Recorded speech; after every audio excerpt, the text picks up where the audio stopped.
नमस्कार, एक बार फिर आपके सामने हाजिर है शकील साजिद। खबर शामो सहर एबी न्यूज। मैं लेकर आया हूं वे सवाल जो कल चुनाव आयोग की प्रेस कॉन्फ्रेंस के बाद से लोगों के जहन में घूम रहे हैं। जैसा कि आप जानते हैं, शनिवार को 18वीं लोकसभा के 543 सीटों पर होने वाले चुनाव की तारीखों का ऐलान हो गया। चुनाव के आयोग की पूरी टीम ने इसकी घोषणा की। मुख्य चुनाव आयुक्त राजीव कुमार ने बताया कि 7 चरणों में ये चुनाव होंगे। 19 अप्रैल से शुरू होने वाले चुनावी महासमर का अंतिम चरण 1 जून को होगा और 4 जून को चुनाव का रिजल्ट आएगा। इसके बाद मुख्य चुनाव आयुक्त राजीव कुमार जी ने प्रेस के सवालों के जवाब दिए। प्रेस के सवालों में कई सवाल ऐसे थे जिनके जवाब देश की जनता को जानना जरूरी है। आज के वीडियो में इन्हीं सवालों के जवाब पर बात होगी। हम बताएंगे कि मुख्य चुनाव आयुक्त राजीव कुमार जी ने, जैसा कि आपने भी देखा, 2 बार शेरो शायरी की। पहला सवाल, 7 चरणों में चुनाव क्यों? पूछा गया कि आखिर 7 चरणों में मतदान करवाने की वजह क्या है।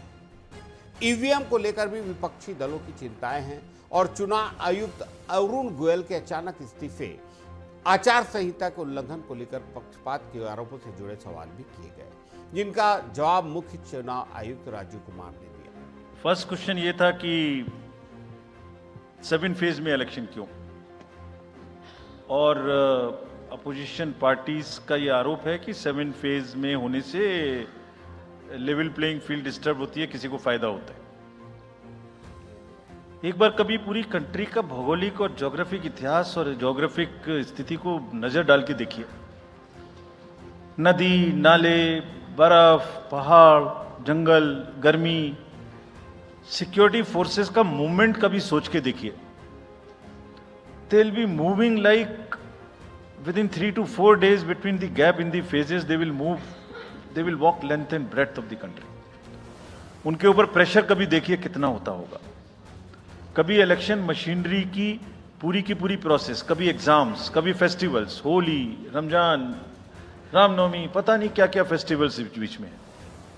जब कैलेंडर पे हम लेके बैठते हैं तो एक डेट फिक्स करते हैं, दूसरे में चली जाती है, दूसरे फिक्स करते हैं, कहीं प्रॉब्लम आ जाती है।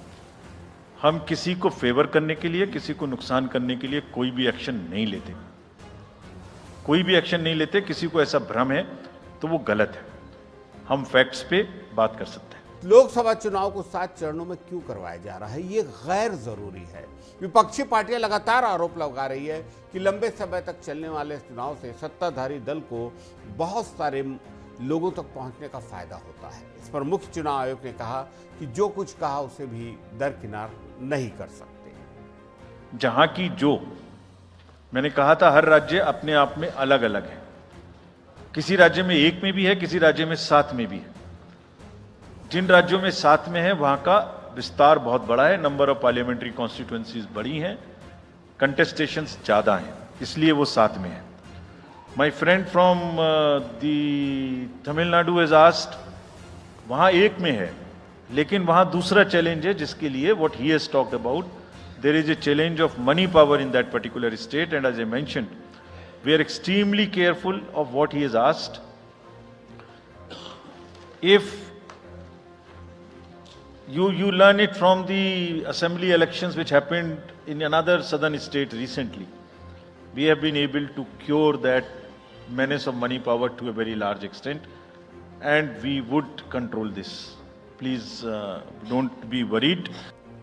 ईवीएम पर पूछे गए सवालों के जवाब में भी शेर शायरी की राजीव कुमार ने। शेर पढ़ा, अधूरी हर हसरतों का इल्जाम हर बार हम पर लगाना ठीक नहीं, वफा खुद से नहीं होती, खता ईवीएम की कहते हैं। हालांकि इस बात से हर कोई मुतासिर हो ऐसा लग नहीं रहा है। अधूरी हसरतों का इल्जाम, अधूरी हसरतों का इल्जाम हर बार हम पर लगाना ठीक नहीं, ये ईवीएम कह रही है, मैं नहीं कह रहा हूं।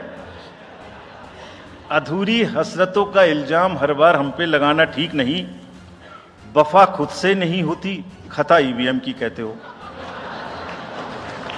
और बाद में गोया जब परिणाम आता है तो उस पर कायम भी नहीं रहते, आप ही के पक्ष में रिजल्ट आ जाता है।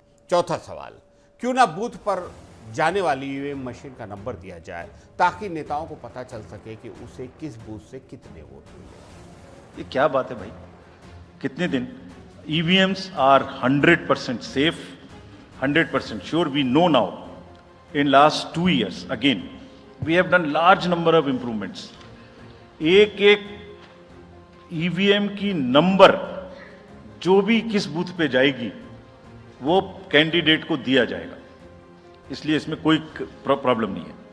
प्रेस कॉन्फ्रेंस के दौरान पूर्व चुनाव आयुक्त अरुण गोयल ने बीते शनिवार को अपने पद से इस्तीफा क्यों दे दिया, इस बारे में राजीव कुमार ने कहा, वह हमारी टीम के खास सदस्य थे, उनके साथ काम करना अच्छा लगा। अगर उन्होंने निजी कारण बताए हैं तो उस मामले में निजी सवाल नहीं किया जा सकता।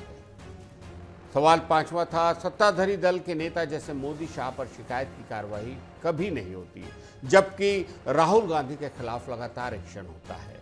मुख्य चुनाव आयुक्त राजीव कुमार ने इसका कोई स्पष्ट जवाब इस बार भी नहीं दिया। Now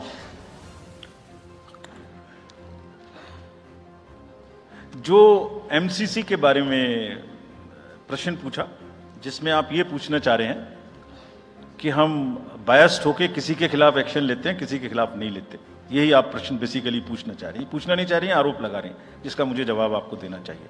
correct, very right, you have a question right to ask.